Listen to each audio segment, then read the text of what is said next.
खबरें जो आपको सीधे जोड़ती हैं हमसे, जिनका आपकी जिंदगी पर होता है सीधा असर। खबरों की वही तस्वीर, बिना बदले बिना डरे, जज्बा सच का लिए, सच दिखाते हैं। रोहित जोधपुर राजस्थान सहकार भारती जोधपुर द्वारा प्रेस वार्ता का आयोजन। जोधपुर सहकार भारती का चौथा त्रैवार्षिक राष्ट्रीय अधिवेशन 6 से 8 दिसंबर 2024 को अमृतसर में संपन्न हुआ, जिसमें राजस्थान के 110 कार्यकर्ताओं सहित पूरे देश से 2500 से अधिक कार्यकर्ताओं ने भाग लिया। अधिवेशन का उद्घाटन पंजाब के महामहिम राज्यपाल श्री गुलाब चंद जी कटारिया और राष्ट्रीय स्वयंसेवक संघ के सरकार्यवाह श्री दत्तात्रेय होसबोले जी द्वारा किया गया। अधिवेशन के समापन सत्र में मुख्य अतिथि के रूप में केंद्रीय सड़क परिवहन, राजमार्ग एवं जहाजरानी मंत्री श्री नितिन गडकरी जी ने कार्यकर्ताओं को संबोधित किया। गुलाब चंद जी कटारिया ने सब भारती द्वारा किए जा रहे प्रयासों की सराहना करते हुए कहा कि संपूर्ण देश में सहकारिता आंदोलन की कोई अग्रणी संस्था कार्य कर रही है तो वे सहकार भारती है, और यह संस्था अपने घोष वाक्य बिना संस्कार नहीं सहकार, बिना सहकार नहीं उधार के आधार पर संस्कारवान कार्यकर्ता निर्माण का कार्य कर रही है।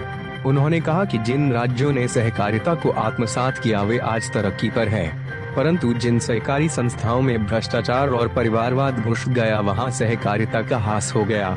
उन्होंने आशा व्यक्त की कि सहकार भारती अपने प्रयासों से सहकारिता में आई इन विकृतियों को दूर करने में सफल होगी। श्री दत्तात्रेय होसबोले जी ने अपने उद्बोधन में कहा कि सहकारिता जीवन का आधार है। हमारे ग्रामीण जीवन की सारी व्यवस्था परस्पर सहयोग और सहकार के माध्यम से ही चलती आई है।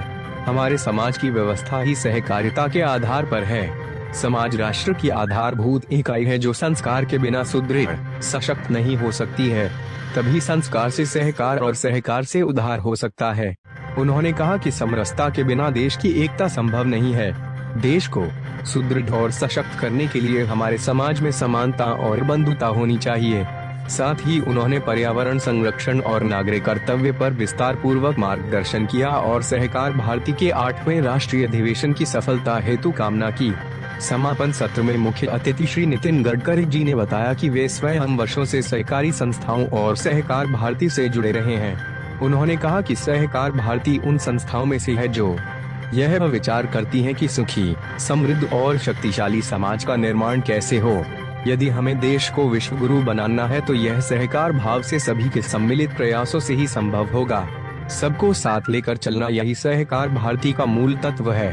हमें आत्मनिर्भर भारत बनाना है तो गांव, गरीब, मजदूर, किसान का उद्धार करना होगा, जो निश्चित रूप से सहकारिता के माध्यम से ही संभव है। परंतु उन्होंने आगाह किया कि सहकारिता क्षेत्र में काम करना है तो भ्रष्टाचार और राजनीति से ऊपर उठकर ईमानदारी से कार्य करना होगा।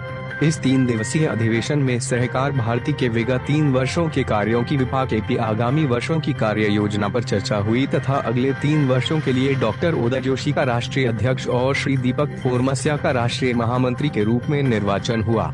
निर्वाचित अध्यक्ष और महामंत्री द्वारा सहकार भारती के विभिन्न प्रकोष्ठों के प्रमुख और राष्ट्रीय कार्यकारिणी के सदस्यों का मनोनयन हुआ। सहकार भारती राजस्थान के प्रदेश अध्यक्ष श्री राजेंद्र कुमार थानी को राष्ट्रीय प्रशिक्षण प्रकोष्ठ प्रमुख के रूप में मनोनीत किया गया तथा प्रदेश उपाध्यक्ष श्री महेंद्र दवे को राष्ट्रीय कार्यकारिणी के सदस्य के रूप में मनोनीत किया गया। अशोक बाहेती का राष्ट्रीय कार्यकारिणी सदस्य के रूप में पुनः मनोनयन किया गया। अधिवेशन का एक महत्वपूर्ण सत्र प्रस्ताव सत्र रहा, जिसमें भारत सरकार के नवगठित सहकारिता मंत्रालय द्वारा सहकार से समृद्धि अभियान के माध्यम से सहकारी आंदोलन को पुनर्जीवित करने के लिए अभिनव नीतिगत निर्णयों की गहरी प्रशंसा की गई तथा यह आशा व्यक्त की गई कि हमारे ग्रामीण क्षेत्रों के सर्वांगीण विकास तथा ग्राम स्वरोजगार के ध्येय को प्राप्त करने के लिए इन सभी निर्णयों को समयबद्ध तरीके से लागू करने के लिए भारत सरकार द्वारा राज्य सरकारों के सहयोग से उचित मानदंड विकसित करने के साथ आवश्यक वित्तीय संसाधन भी आवंटित किए जाएंगे। इस संबंध में सहकार भारती द्वारा निम्न सुझाव दिए गए हैं। भारत सरकार के सहकारिता मंत्री की अध्यक्षता में सभी राज्यों के सहकारिता मंत्रियों के समूह का गठन किया जाए और सहकार से समृद्धि के ध्येय की प्राप्ति के लिए सर्वसम्मति से मानदंड, तौर तरीके और प्रक्रियाएं विकसित की जाए। देश के वर्तमान आर्थिक परिदृश्य और सूचना प्रौद्योगिकी के विकास को ध्यान में रखते हुए कानूनों का आधुनिकीकरण किया जाए ताकि सहकारी समितियां आर्थिक उद्यम के रूप में स्वतंत्रता पूर्वक कार्य करते हुए निजी क्षेत्र से प्रतिस्पर्धा कर सके। सभी ग्राम पंचायतों पर प्राथमिक कृषि ऋण समितियों, primary agricultural credit societies PACS की स्थापना तथा पैक्स को बहुउद्देशीय सहकारी समिति के रूप में ग्रामीण अर्थव्यवस्था की धुरी के रूप में विकसित करने का भारत सरकार का निर्णय अत्यंत ही प्रशंसनीय है, परंतु ये समितियां लंबे समय से कार्मिकों से संबंधित मुद्दों का सामना कर रही हैं। सहकार भारती का सुझाव है कि राज्य सरकारों और अन्य हितधारकों के साथ परामर्श से सहकारिता मंत्रालय, भारत सरकार द्वारा पैक्स के लिए एक तर्कसंगत मानव संसाधन नीति विकसित की जाए। ऋण और शुल्क आधारित सेवाएं प्रदान करने वाली बहुउद्देशीय पैक्स को राष्ट्रीय भुगतान प्रणाली से जोड़ा जाए और उन्हें विवेकपूर्ण विनियमन और पर्यवेक्षण के दायरे में लाकर ग्रामीण जमाएं जुटाने के योग्य बनाया जाए। इससे संसाधनों के लिए उच्च स्तरीय संस्थानों पर उनकी अत्यधिक निर्भरता कम होगी। किसान उत्पादक संघों, फार्मर्स प्रोड्यूसर्स ऑर्गेनाइजेशन से FPO को पैक्स से जोड़ने के तौर तरीके विकसित करें। वित्तीय व्यवहार्यता से समझौता किए बिना समयबद्ध तरीके से सभी जिलों में नए जिला केंद्रीय सहकारी बैंक स्थापित करें एवं परिवर्तित परिदृश्य में प्रभावी कामकाज के लिए नए व्यापार मॉडल तैयार करने के लिए उन्हें प्रोत्साहित करें। ग्रामीण भारत में नकदी के रूप में रखे गए विशाल वित्तीय संसाधनों का उपयोग करने के लिए बचत और ऋण गतिविधियों में लगी सभी सहकारी समितियों के लिए संसद के एक अधिनियम के माध्यम से एक अलग जमा बीमा संगठन बनाया जाए, जैसा कि कुछ विकसित देशों में किया गया है। देश भर के सहकारी बंधुओं के साथ बातचीत के आधार पर सहकार भारती द्वारा प्रशिक्षण संबंधी निम्नलिखित प्रस्ताव सुझाव प्रस्तुत किए हैं। इस सहकारिता पर राष्ट्रीय नीति के एक भाग के रूप में सहकारी समितियों के विभिन्न हितधारकों की वैज्ञानिक प्रशिक्षण आवश्यकताओं के विश्लेषण और मूल्यांकन के आधार पर सहकारी समितियों के लिए एक राष्ट्रीय प्रशिक्षण नीति तैयार की जाए। IEI सहकारी समितियों के लिए राष्ट्रीय प्रशिक्षण नीति में छात्रों सहित आम जनता हेतु सहकार साक्षरता तथा सहकारी समितियों के वर्तमान और भावी सदस्यों, सहकारी समितियों के नेताओं और सहकारी समितियों के कर्मचारियों की प्रशिक्षण और क्षमता निर्माण आवश्यकताओं के लिए अलग से प्रावधान किए जाएं। 8 सहकार भारती इन उद्देश्यों को प्राप्त करने में केंद्र सरकार, सभी राज्य सरकारों और अन्य सरकारी सहकारी संस्थाओं के साथ सहयोग करने के लिए प्रस्तुत है। इस अधिवेशन में जोधपुर से सहकार भारती राजस्थान के प्रदेश अध्यक्ष श्री राजेंद्र कुमार थानवी, प्रदेश उपाध्यक्ष श्री महेंद्र दवे, राष्ट्रीय कार्यकारिणी सदस्य श्री अशोक बाहेती, प्रदेश संपर्क प्रमुख श्री कमलेश गहलोत, प्रदेश विधि प्रकोष्ठ प्रमुख लिखमाराम उपाध्याय, प्रदेश डेयरी प्रकोष्ठ प्रमुख श्री नरपत सिंह, जोधपुर महानगर अध्यक्ष श्री सुरेश गर्ग, महामंत्री रमेश खत्री तथा जिला उपाध्यक्ष कमल भाटिया।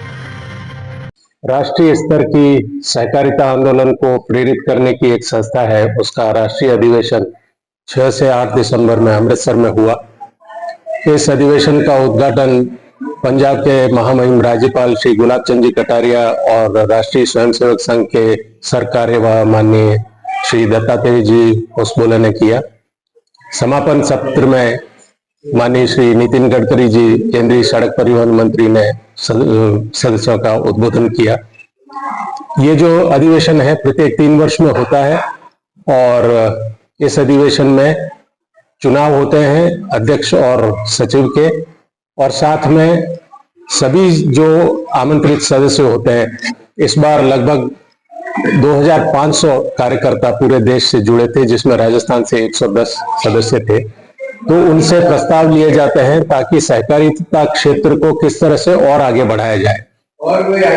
तो सभी सदस्यों से जो प्रस्ताव हुए उसके अनुसार जो प्रस्ताव पारित हुए उसमें पहला तो ये था कि पिछले 3 वर्षों में जो केंद्र सरकार की सहकारिता मंत्रालय ने जो अभूतपूर्व निर्णय नीतिगत लिए हैं उनकी प्रशंसा के साथ अभिनंदन किया गया।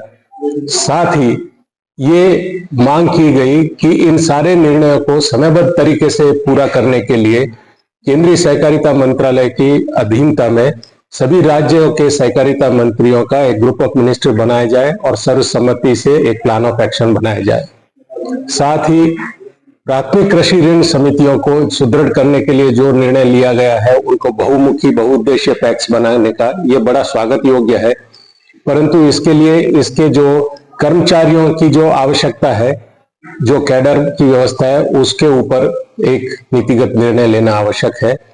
और ऐसी प्राइमरी एग्रीकल्चर क्रेडिट सोसाइटीज जो फी बेस्ड सर्विसेज करती है उनको राष्ट्रीय नेशनल पेमेंट सिस्टम से जोड़ना आवश्यक है, ताकि ग्रामीण क्षेत्र की जो जमाएं हैं वो इनको मिल सके। और एक महत्वपूर्ण मांग ये थी कि जिस तरह से विकसित राष्ट्रों में क्रेडिट यूनियंस के लिए अलग से सहकारिता में इंश्योरेंस की व्यवस्था है, डिपॉजिट इंश्योरेंस की, वैसी ही हमारे यहाँ भी एक व्यवस्था की जाए, ताकि सभी सहकारी समितियों में जो जमाएं रहती है उसके जो जमा करता है उनके पैसे की सुरक्षा हो सके, उनकी जमाओं की इंश्योरेंस हो सके। इन सब डिमांड्स के साथ एक महत्वपूर्ण सुझाव था कि यदि सहकारिता को पुष्ट करना है तो दो चीजें हमको अवश्य करनी होगी। सहकारिता के जो सदस्य है, जो इसके अधिकारी है, जो इनके नेता है, उनका सतत प्रशिक्षण, और उसके साथ साथ आम जनता में एक सहकार साक्षरता का हमें आयोजन करना पड़ेगा, ताकि हर व्यक्ति सहकारिता के बारे में जाने। विद्यालयों में, कॉलेजों में, करिकुलम में सहकारिता होनी आवश्यकता है, क्योंकि तभी सहकारिता से समृद्धि का जो राष्ट्रीय ध्येय है, जो माननीय प्रधानमंत्री महोदय का एक ध्येय है सहकार से समृद्धि का, वो तभी पूरा हो सकेगा जब जन जन में सहकार की भावना, जो कि हमारी राष्ट्रीय भावना है, परंतु जो औपचारिक सहकारिता है उसमें उसके बारे में जानकारी का अभाव है, जिसके कारण सहकारी समितियों पर कुछ लोगों का नियंत्रण हो जाता है। यदि सभी सदस्य सजग होंगे तो सहकारिता, सारी सहकारी समितियां लोकतांत्रिक रूप से काम करेगी और भारत की अर्थव्यवस्था को आगे बढ़ाने में एक प्रमुख मील का पत्थर साबित होगी। अंत में ये 3 वर्ष के लिए यह भी निर्णय लिया गया कि जो संघ शताब्दी वर्ष है, इसके पूरे भारत के जितने जिले हैं वहां पे सहकार भारती की कार्य समितियों का गठन किया जाएगा और सभी स्कूलों में, सब कॉलेजेस में सहकार भारती की तरफ से सहकार जागरण के कार्यक्रम किए जाएंगे। धन्यवाद। राजेंद्र कुमार थानवी, प्रदेश अध्यक्ष सहकार भारती।